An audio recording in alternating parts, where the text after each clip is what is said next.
guys! Today we're going to be talking about the African diaspora in Portugal. Freedom is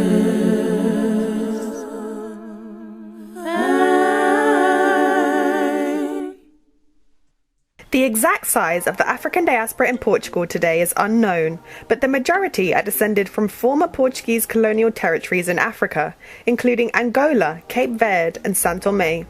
The regions in Portugal with the highest black population are Lisban and the Algarve. For hundreds of years, the Iberian Peninsula, which mostly incorporates modern-day Portugal and Spain, was under North African, Arab, Muslim rule. From the 8th century onwards, during the Umayyad conquest of Iberia, North Africans known as the Moors defeated the Visigoths and established Islamic control over modern-day Portugal and Spain. At the time, Iberia was referred to as Al-Andalus, and the capital was the city of Córdoba. During that era, the Iberian Peninsula was a multicultural, multi-ethnic region with a large Afro-descendant population. This lasted almost 800 years until 1492, when Christian armies began to expand and reclaim Iberia from the Moors in what was known as the Reconquista. The last Muslim stronghold of Granada was reclaimed in 1492. By this time, the Kingdom of Portugal and the Algarve had already emerged. If you're curious to know more about this period of history, definitely check out my video on the African diaspora in Spain. But for now, back to Portugal. Fast forward to the 1400s and we arrive at the beginning of the transatlantic slave trade, a period of history which saw millions of enslaved Africans being captured and trafficked across the Americas and Europe. Did you know that this trade movement was actually kick-started by the Portuguese? It was the Portuguese nobleman Prince Henry the Navigator who sent out the first expeditions to sub-Saharan Africa to explore how far the Moors' kingdom extended and to search for gold supplies. The expeditions returned to Portugal with black African slaves considered compensation for the expense of their voyages. There are 6 countries in Africa which were former Portuguese territories in which Portuguese is still spoken. Those are Angola, Cape Verde, Guinea-Bissau, Mozambique, São Tomé and Príncipe, and since 2011, Equatorial Guinea. They are collectively referred to as Lusophone Africa. The Portuguese slave trade can loosely be divided into 4 periods. In the 16th century, the Portuguese mostly traded enslaved Africans from Guinea. In the 17th century, they came from Angola and the Congo. By the 18th century, the Portuguese had expanded into the Gold Coast, or modern-day Ghana and Benin. And in the 19th century, they focused on trading enslaved Africans from Angola and Mozambique. Cape Verde and São Tomé were key distribution centers for Portuguese-owned enslaved Africans. The majority of enslaved Africans were trafficked to Portuguese colonies overseas, the largest of which was Brazil, or they were sold on to other trading European powers. To find out more about the Portuguese involvement in the slave trade in Brazil, watch my video on AFRO Brazil, which is out now. Permission for the Portuguese to trade enslaved Africans was granted by Pope Nicholas V, under the condition that they were forcibly converted to Christianity. Increased demand for slave labour in Portugal meant that the black population increased, particularly in Lisbon and the Algarve, accounting for as much as 10% of the population. However, there is no way to know how many enslaved Africans were brought to Lisbon, as the records were damaged or destroyed in a colossal earthquake of 1755, which killed tens of thousands of people.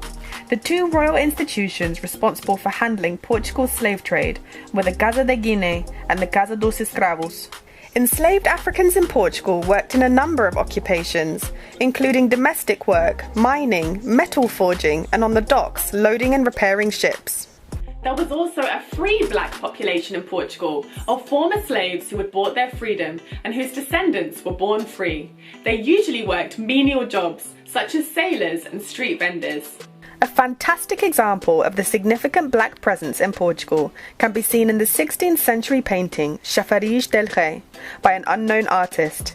In it, we see black people in a number of scenarios and professions, including an Afro-Portuguese knight on a horse, widely believed to be João de Sá, nicknamed Panasco. João went from being the court jester of King John III of Portugal to being made a gentleman courtier of the royal household. He accompanied the king's brother to North Africa to conquer Tunis from the Ottomans, a victory for which he was awarded exceptional honours and was admitted to the prestigious Order of St. James. In 1761, the Marquis of Pombal passed a decree abolishing all forms of slavery in mainland Portugal, although in practice, enslaved Africans were emancipated in stages over the next 100 years. Slavery continued, however, in Portuguese colonies overseas until 1869, and only ended in the now independent Brazil in 1888. Following the abolition of slavery in Portugal, many Africans and Afro-Portuguese migrated to other European countries or Portuguese colonies abroad, meaning the black population in Portugal greatly diminished. In 2017, plans were announced to erect a monument commemorating the victims of Portugal's involvement in the slave trade. It was widely endorsed by the Afro-Portuguese activist group DJAS, the Associação de Afrodescendentes. The project will be called Plantação, Prosperidade e Pesadelo, Plantation, Prosperity and Nightmare, and will be built by the Angolan artist Kiluanji Kiahenda. The African diaspora in Portugal grew again, however, in the second half of the 20th century, when the Portuguese colonies in Africa began to gain their independence. Social and economic inequalities and forced labour under Portuguese colonial rule led to a flourish of liberation movements in the 1950s and 60s across Angola, Guinea-Bissau and Mozambique.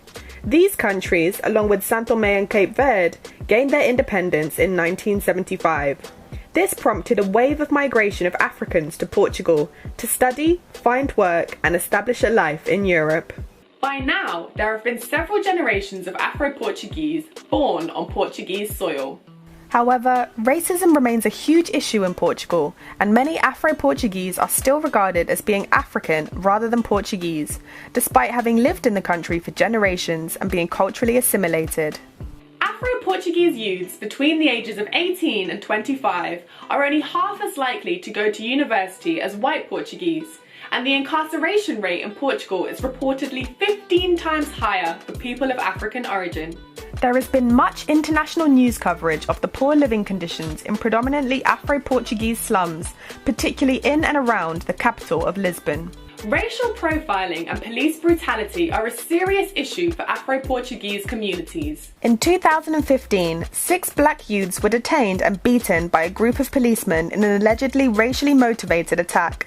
4 years later, 8 officers were found guilty and mostly handed suspended sentences. 9 further officers were acquitted.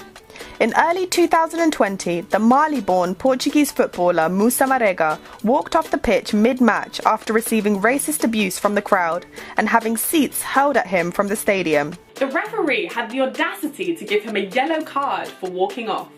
In spite of the obstacles, Afro-Portuguese activists and academics continue to address systemic racism in Portugal and to expose a whitewashing of Portuguese colonial history. Famous Afro-Portuguese people include the footballers Nani and Eusebio, singers Sara Tavares and Maria João, and politician Francisca Van Dunem, who was Portugal's first black government minister in history. That brings us to the end of our video on the African diaspora in Portugal. Don't forget to subscribe for weekly content on the African diaspora worldwide, and find me on Instagram at FreedomIsMineOfficial. I'll see you in the next video. Freedom